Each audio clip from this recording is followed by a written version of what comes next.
Hello everyone, Assalamu alaikum. So today we are reviewing the DJI Mic wireless microphone. So it comes with a charging case, one receiver, two transmitter, and a carrying pouch, head shoe adapter, and two windscreen for the mic, and one mobile adapter. One is lightning and one is Type C. So two mobile adapter together, and also a camera audio cable, which is 3.5 mm TRS. So you can connect with the like DSLRs, and also a instruction manual. Yep, and clip magnet, also a charging cable.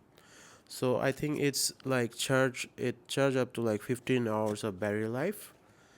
uh, it has like dual channel recording, also up to 14 hours of onboard memory, so you can record on the like mic itself.